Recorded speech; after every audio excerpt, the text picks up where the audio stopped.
സ്റ്റോറിയിലേക്ക് പോകുന്നതിന് മുമ്പ് ചാനൽ ആദ്യമായിട്ടാണ് കാണുന്നതെങ്കിൽ സബ്സ്ക്രൈബ് ചെയ്യുക, അതേപോലെ തന്നെ ലൈക്ക് ചെയ്യുക, പിന്നെ നിങ്ങളുടെ അഭിപ്രായങ്ങളൊക്കെ പറയുക. അപ്പോൾ നെക്സ്റ്റ് പാർട്ടിലോട്ട് പോവാം. ഹൃദയസഖി ഭാഗം 2. അപ്പോഴാണ് ശിവ അങ്ങോട്ട് വന്നത്. ദേവമ്മേ, മാളു എവിടെ? അവളെ അവിടെയൊന്നും കാണാഞ്ഞപ്പോൾ അവൻ തിരക്കി. അവളിന്ന് നേരത്തെ കിടന്നു. വൈകുന്നേരം വരെ തെണ്ടിത്തിരിഞ്ഞതല്ലേ, ക്ഷീണം കാണും. ഞാനൊന്ന് നോക്കിയിട്ട് വരാം. അടികൊണ്ടതല്ലേ, കിടന്നിട്ടൊരു സമാധാനം ഇല്ല. മുകളിലുണ്ട് പറഞ്ഞുകൊണ്ട് ദേവമ്മ അടുക്കളയിലേക്ക് പോയി. ശിവ മുകളിലും. അവളുടെ റൂമിന് മുന്നിലെത്തി പതിയെ ശബ്ദം ഉണ്ടാക്കാതെ തുറന്നു. ബെഡ് ലാമ്പിന്റെ വെളിച്ചത്തിൽ കണ്ടു ഒരു പൂച്ചക്കുഞ്ഞിനെ പോലെ പുതപ്പിനുള്ളിൽ ചുരുണ്ട് കിടക്കുന്നവളെ. മെല്ലെ അടുത്തുപോയിരുന്ന് തലയിലൊന്ന് തഴുകി. കാലിലെ പുതപ്പ് മാറ്റി നോക്കി. അടികൊണ്ട് തിണർത്ത് കിടക്കുന്നുണ്ട്. മെല്ലെ അതിലൂടെ ഒന്ന് തലോടി പുതപ്പ് നേരെയിട്ടു. എന്നിട്ടൊന്ന് ഉയർന്ന് നെറ്റിയിൽ ചുണ്ടുകൾ ചേർത്തു. അവൻ്റെ ചുണ്ടുകളുടെ തണുപ്പ് നെറ്റിയിൽ പതിഞ്ഞതും സ്വപ്നത്തിൽ എന്ന പോലെ അവളൊന്ന് ചിണുങ്ങി. ശിവേട്ടാ. അവളുടെ ചുണ്ടുകൾ മൊഴിഞ്ഞു. അത് കേട്ടപ്പോൾ അവൻ ഒന്നുകൂടി നെറ്റിയിൽ ചുംബിച്ചുകൊണ്ട് മുറിയുടെ വാതിൽ ചാരി പുറത്തേക്ക് നടന്നു. എടാ സച്ചു. എടാ പൊട്ടാ, നീ കേൾക്കുന്നുണ്ടോ? അവൻ്റെ മൂളൽ കേട്ടതും ദേഷ്യം വന്ന് അവൻ്റെ പുറത്തിനിട്ടൊന്ന് കൊടുത്തിരുന്നു മാളു. ദേ പെണ്ണെ, മര്യാദയ്ക്ക് അടങ്ങിയിരുന്നോ, അല്ലെങ്കിൽ എൻ്റെ കോൺസെൻട്രേഷൻ പോവും. പറഞ്ഞില്ലെന്ന് വേണ്ട. ഓ പിന്നെ, നീ ഫ്ലൈറ്റ് അല്ലേ ഓടിക്കുന്നേ, ഒന്ന് പോടാ. മാളു അവനെ പുച്ഛിച്ചു. പിന്നെ സച്ചു ഒന്നും മിണ്ടിയില്ല. അവനൊന്നും മിണ്ടുന്നില്ല എന്ന് കണ്ടതും മാളു വീണ്ടും അവനെ വിളിച്ചു. സച്ചു, ഞാനിന്നലെ ഒരു സ്വപ്നം കണ്ടടാ. അവൻ്റെ പുറത്തേക്ക് തല ചായച്ചുകൊണ്ട് അവൾ പറഞ്ഞു. ബെസ്റ്റ്. നീ ഈ സ്വപ്നം എന്നും കാണുന്നതല്ലേ? ശിവേട്ടൻ നിന്റെ കഴുത്തിൽ താലി കെട്ടുന്നു, സിന്ദൂരം തൊടിക്കുന്നു, നെറ്റിയിൽ ഉമ്മ തരുന്നു, നീ തിരിച്ചും കൊടുക്കുന്നു. ഇതല്ലേ നിന്റെ ഊള സ്വപ്നം? സച്ചു ഇത്തിരി പുച്ഛത്തോടെ പറഞ്ഞു. ഏയ്, അതൊന്നും അല്ലടാ. കിസ്സൊക്കെ തന്നെയാ, പക്ഷെ അത് സ്വപ്നത്തിലൊന്നുമല്ല. എനിക്കത് നേരിട്ട് ഫീൽ ചെയ്തു. ഇന്നലത്തെ ഓർമ്മയിൽ നെറ്റിയിൽ തൊട്ട് നോക്കിക്കൊണ്ട് മാളു പറഞ്ഞു. രാവിലെ തന്നെ പൊട്ടത്തരം വിളിച്ച് പറയാതെ മാളു. അവളുടെ സ്വപ്നലോകത്തിൽ എന്ന പോലെയുള്ള വർത്താനം കേട്ട് സച്ചുവിന് ദേഷ്യം വരുന്നുണ്ടായിരുന്നു. അല്ലേലും നിനക്ക് ഞാൻ എന്തു പറഞ്ഞാലും ദേഷ്യമാണല്ലോ, മാളു ഗർവിച്ചു. എടി, അതുകൊണ്ടല്ല. അങ്ങേര് ഇന്നലെ രാത്രി വീട്ടിൽ തന്നെ ഉണ്ടായിരുന്നു. പിന്നെ എങ്ങനെ നിന്നെ വന്ന് കിസ് ചെയ്യുന്നേ? ചിലപ്പോൾ എൻ്റെ തോന്നലായിരിക്കും. നീ വേഗം വിട്ടോ, ഇല്ലേൽ ഹേമന്ത് സാർ നമ്മളെ നിർത്തി പൊരിക്കും. മാളു പറഞ്ഞതും സച്ചു ബൈക്കിൻ്റെ സ്പീഡ് ഒന്നുകൂടെ കൂട്ടി. കോളേജിലെത്തിയിട്ടും അവളുടെ ചിന്ത മുഴുവനും ആ കാര്യത്തെപ്പറ്റി തന്നെയായിരുന്നു. തലയിൽ എന്തോ വന്ന് തട്ടിയപ്പോൾ അവൾ ആ ഭാഗം തിരുമ്മിക്കൊണ്ട് മുന്നിലേക്ക് നോക്കി. തീക്ഷ്ണമായ കണ്ണുകളോടെ അവളെ തന്നെ നോക്കി നിൽക്കുന്ന ഹേമന്ത് സാർ. ഇവിടേക്ക് വരുന്നത് പഠിക്കാനാണോ അതോ സ്വപ്നം കാണാനാണോ? ഹേമന്ത് അവളുടെ നേരെ പൊട്ടിത്തെറിച്ചു. അവൾ ഇരുന്നിടത്ത് നിന്ന് എഴുന്നേറ്റു. രാവിലെ തന്നെ കെട്ടിയൊരുങ്ങി പോന്നോളും, കോളേജിലേക്കാണെന്നും പറഞ്ഞുകൊണ്ട് മനുഷ്യനെ മെനക്കെടുത്താൻ. ഹേമന്ത് ദേഷ്യപ്പെട്ടുകൊണ്ട് ബാക്കി പോർഷൻസ് എടുക്കാൻ തുടങ്ങി. വല്ല ആവശ്യവും ഉണ്ടായിരുന്നു എന്ന രീതിയിൽ സച്ചു അവളെ നോക്കി. കുറച്ച് ദിവസങ്ങൾക്ക് ശേഷം പ്രൊജക്ട്സിന് വേണ്ടിയുള്ള കുറച്ച് സാധനങ്ങൾ വാങ്ങിക്കാനായി സച്ചുവും മാളുവും ബാങ്കിനടുത്തുള്ള ഷോപ്പിലേക്ക് പോയി. കഴിഞ്ഞ തവണത്തെ അടിയുടെ ചൂട് ഇപ്പോഴും പോവാത്തത് കൊണ്ട് അവർ ശിവയോട് പറഞ്ഞ് മുൻകൂട്ടി അനുവാദം വാങ്ങിയിട്ടാണ് പോയത്. സാധനങ്ങൾ വാങ്ങി ഇറങ്ങുമ്പോഴാണ് ആ കാഴ്ച കണ്ടത്. ശിവേട്ടനും ഒരു പെണ്ണും കൂടി ചിരിച്ച് കളിച്ച് വർത്താനം പറഞ്ഞുകൊണ്ട് വരുന്നു. ശിവൻ അവൾക്ക് കയറാനായി കാറിൻ്റെ ഫ്രണ്ട് ഡോറ് തുറന്നു കൊടുത്തു. അവൾ ഹൈ വോൾട്ടേജ് ചിരി പാസ്സാക്കിക്കൊണ്ട് കയറുന്നുണ്ട്. വേഷം കണ്ടാൽ തന്നെ അറിയാം വസ്ത്രത്തിന് ക്ഷാമമുള്ള ഏതോ നാട്ടിൽ നിന്നും വന്നതാണെന്ന്. പോരാത്തതിന് മുഖത്ത് ലോറി കണക്കിന് പുട്ടിയും ചുണ്ടിൽ ചുവന്ന പെയിൻറ്റും. അവൾ കയറിയതും ശിവ ഡോർ അടച്ചുകൊണ്ട് ഡ്രൈവിംഗ് സീറ്റിൽ കയറിയിരുന്നു. ശേഷം അവിടെ നിന്നും അവരുടെ കാർ മുന്നോട്ട് സഞ്ചരിച്ചു.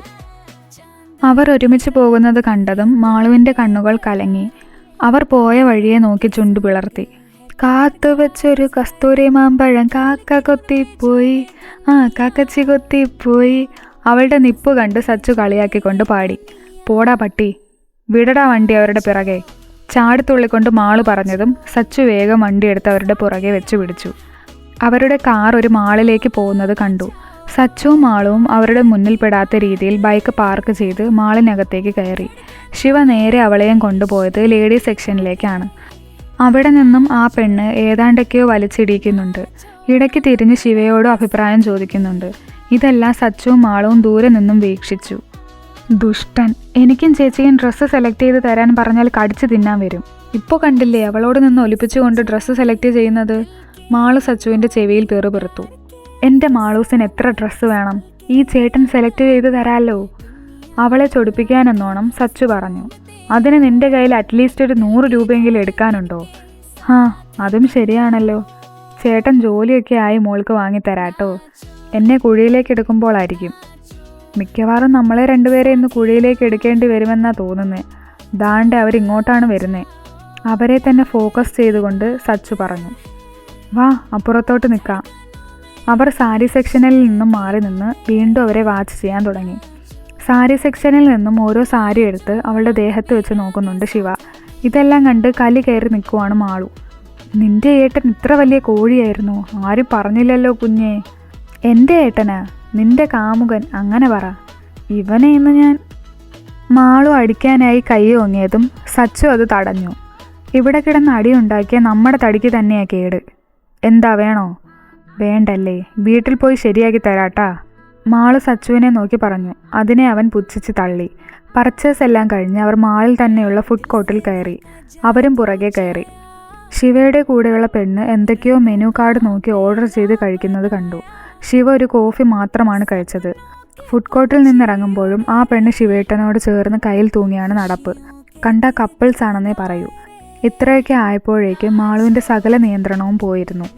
അവർ ശിവയെ വിളിക്കാനായി തുനിഞ്ഞതും സച്ചു അവളുടെ വായ പൊത്തിപ്പിടിച്ചു എടുത്തുകൊണ്ട് പോയി. നിനക്കെന്താടി, ഭ്രാന്താണോ? സച്ചു അവളോട് ദേഷ്യത്തോടെ ചോദിച്ചു. മിക്കവാറും അങ്ങേരെ എന്നെ ഒരു മുഴുഭ്രാന്തിയാക്കും. എനിക്ക് കഴിയുന്നില്ലടാ അങ്ങേരെ ഇങ്ങനെ വേറൊരു പെണ്ണിൻ്റെ കൂടെ കാണാൻ. പറഞ്ഞു കഴിഞ്ഞപ്പോഴേക്കും മാളു കരഞ്ഞു പോയിരുന്നു. ഏയ് പോട്ടെ മാളൂസേ, ശിവേട്ടനേക്കാൾ നല്ലൊരു പയ്യനെ നിനക്ക് ഞാൻ കണ്ടെത്തി തരില്ലേ? അതിനവൾ അവനെ കടുപ്പിച്ചൊന്ന് നോക്കി. അവൻ നന്നായൊന്ന് വിളിച്ചു കൊടുത്തു. അല്ലേൽ വേണ്ട, ശിവേട്ടനെ തന്നെ നിന്റെ ഈ ഉള്ളം കയ്യിൽ ഞാൻ വെച്ച് തരും. എന്താ പോരെ?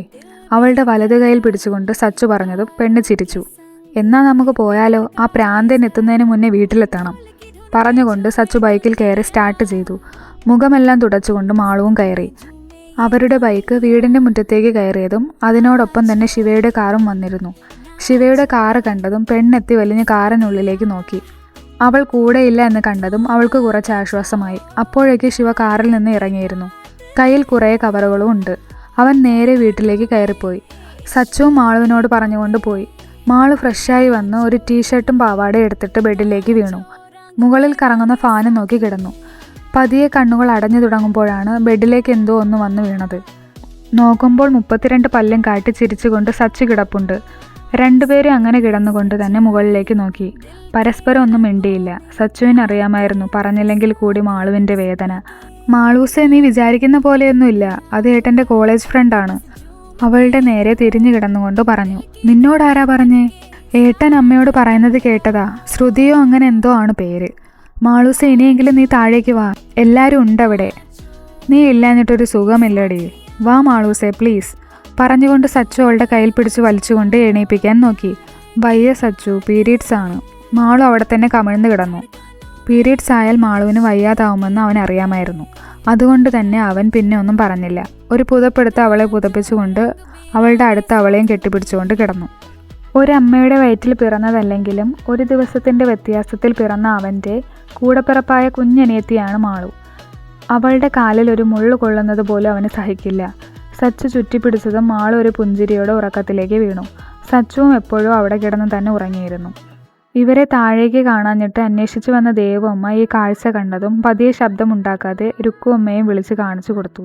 ഇവരുടെ സ്നേഹവും ഒത്തൊരുമയും കണ്ട് ആ അമ്മമാരുടെ കണ്ണുകൾ നിറഞ്ഞു. അവരുടെ ഉറക്കത്തിന് തടസ്സമാകാതെ അവർ വാതിൽ ചാരി പുറത്തേക്ക് പോയി. വാതിൽ ആരോ തള്ളിത്തുറന്ന ശബ്ദം കേട്ടാണ് സച്ചുവും മാളും ഉറക്കത്തിൽ നിന്നും ഞെട്ടിയുണർന്നത്. മുന്നിൽ കലിയോടെ നിൽക്കുന്ന ശിവയെ കണ്ടതും അവർ കാര്യമറിയാതെ പരസ്പരം നോക്കി ഉമിനീർ വിഴുങ്ങി. എന്താ? പതർച്ചയോടെ മാളു ചോദിച്ചു. ബുക്സ് എടുത്തുകൊണ്ട് രണ്ടാളും വേഗം ഉമ്മറത്തേക്ക് വാ, ഒറ്റ ശ്വാസത്തിൽ പറഞ്ഞുകൊണ്ട് ആൾ ഒറ്റ പോക്ക്. എടി 4 മണിയായിട്ടേ ഉള്ളൂ, ഇയാൾക്ക് വട്ടായോ?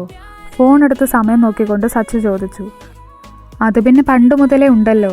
മാളു പുതപ്പ് മാറ്റി എഴുന്നേറ്റ് കൊണ്ട് ബാത്റൂമിലേക്ക് പോയി. സച്ചു വീണ്ടും തലവഴിയെ പുതപ്പിട്ട് കിടന്നു. ശിവയെ പേടിയുള്ളത് കൊണ്ട് തന്നെ വേഗം ബ്രഷ് ചെയ്ത് മുഖവും കഴുകി മാളു പുറത്തേക്ക് വന്നു. ബാഗിൽ നിന്നും ബുക്സ് എല്ലാം എടുത്ത് തിരിയുമ്പോഴാണ് സച്ചുവിൻ്റെ ഉറക്കെയുള്ള നിലവിളി കേട്ടത്. ഒപ്പം പടക്കം പൊട്ടുന്ന പോലെ ഒരു ശബ്ദവും. അയ്യോ തല്ലല്ലേ, ഞാൻ എഴുന്നേറ്റോളാം. മാളു തിരിഞ്ഞു നോക്കിയതും കയ്യിൽ വടിയുമായി കലിയോടെ നിൽക്കുന്ന ശിവ.